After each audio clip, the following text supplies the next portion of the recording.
In my last video, I talked about projects that you could build if you had time and projects that I would build if I had time. So in this discussion, I want to talk about how do you decide to build a project? I have the challenge of, well, I like a few different technologies and there's a lot of overlap because it's definitely about using the right tool for the job. But sometimes there are multiple tools that do a similar job. So which one do you choose? Do you choose the one that is your favorite because maybe you know it the most? Or do you choose the one that you want to learn? That's the other end of the spectrum. I want to say both. I don't mean both on the same project, but I think one time you should choose one and on another project you choose the other one. So for example, if this project is really important to you, as in it's not a bit of fun on the side that you might throw away in a month, or say throw away, like stop working on in a month, and you want this project to have longevity, then I would say pick a tool that you're familiar with, as long as it's the right tool for the job, but you're familiar with it. It means you can move faster and you're comfortable with it, and you make sure that it is stable. And by stable, I'm talking about efficient, secure, all that great stuff. But if you've got like a kind of, a pet side project where in a month, if you kind of lose interest or find something better, you'll move on, then maybe pick the tool that you want to learn. And that way you can learn as you build something. But let's be clear that you'll probably write it and it won't be that great. And if you do want longevity for that project, you probably have to rewrite it, maybe with the same tool, but you've learned so much the first time. Yeah, I would say have a think about what you want to do and what you want to achieve. Do you want to learn something, or do you want to achieve a project that maybe you could sell or make money from later on? I'm really passionate about making open source SaaS products, and I think it's about finding that balance. So when I created the Reparator, I used lots of new tech on that because that was just a bit of fun on the side. If it was to become something more, let's say, potentially make some money where I can't have any bugs or important bugs, then maybe I would have done something slightly different, something I'm more familiar with. And if it ever changes, I can rewrite it, right? It's only a 3-page website. It's a small app. It's got authentication, but again, that's quite simple to move. So I think that's okay. So again, it also depends on how many features you have in that project as well.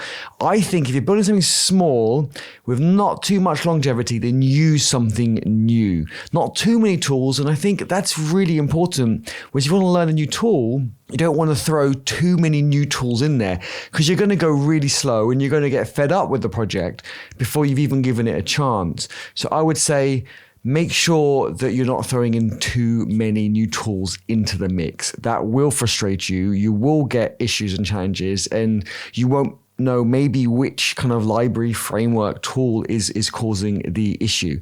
And that does happen. I've had that, and I had that recently and realized I threw too many new tools, new to me, in there. And I didn't kind of know how to debug it.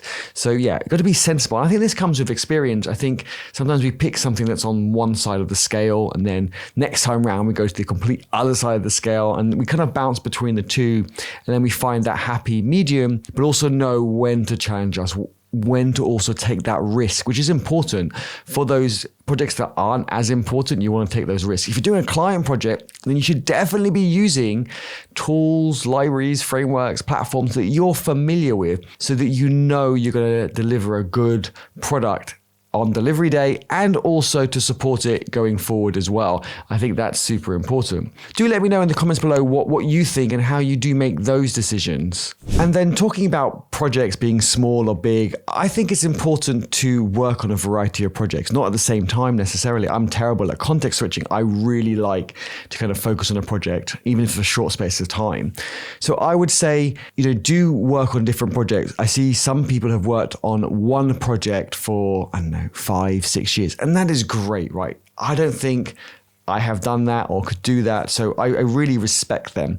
But when they're using the same technologies for so long, when they're working on the same project for so long, I think sometimes you have those kind of railway lines that you have to conform to on that project because that's the way the foundations were done, and you're not experimenting so much. Whereas some people who jump from project to project every week, then again, that's the other end of the scale, and that's not very good for many reasons. You do need to go a bit deeper into some projects because then you're going to have those bigger features. You are going to get more users for the project. You are going to get more feedback and discover those use cases that, it's really, really important. So again, it's about finding that balance. You might have kind of one project that you're running over a few years and lots of little projects, at the same time. And by at the same time, I don't mean at the same time on that day, but you might take a break from your main project. It's pretty stable. You might leave it for a few weeks, a month, and you might build a small side project like I did with Reparator. BIODROP is still going. It's my long life project, let's say. But I took a break from it for like a month. The maintainer's doing an amazing job. And I worked on Reparator for a couple of weeks to a month. And so I think, again, that's important to have that balance. And we can never get it right. Whatever you do, I think, will find I should have spent more time on that or I should have spent less time on that.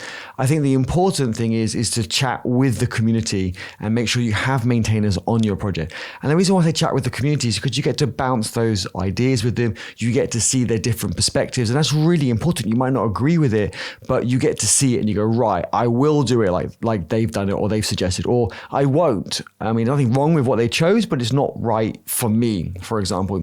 So you get to see that. That's why I love discussing things in public. Even just now, just before I hit record on this video, someone DM'd me and said, I really want to open source my first project. Can you help me? I say, absolutely, but come and join us in EddieHub and let's chat in public so you can get multiple perspectives and not just mine. I think it's important to get different perspectives. If you have an official mentor, that's great, but it's not needed. And that's a whole separate discussion. But just to touch on it for now, don't just have their one perspective, because there are so many variables that have influenced their life, their decisions and so forth. And things could have changed over the last 5-10 years since they did it. So I think it's important, take their guidance, absolutely, but then also take other guidance as well. And then you can make the most informed decision. That's why I tell everyone, don't have one mentor, have many mentors. And the people you chat to in the community, all of you are my mentors because I can learn from all of you and hopefully I can share some of my knowledge and experience with all of you as well. But again, the decision has to be your decision. I think that's the really important part. When people say, Eddie, I've got option A, B, and C, which one do you think? And I said, well, remember, I'm thinking with my perspective, you need to make your decision. And I'd kind of share my pros and cons of each one and why I would choose, one of the options. But they need to have the ultimate decision. Some people want the decision made for them, but that's really not the best way to do it. But if you do want to geek out with me, every day I'm in the EddieHub Discord community. You can come and geek out with me and so many other amazing mentors, members, maintainers. There's so many awesome people there.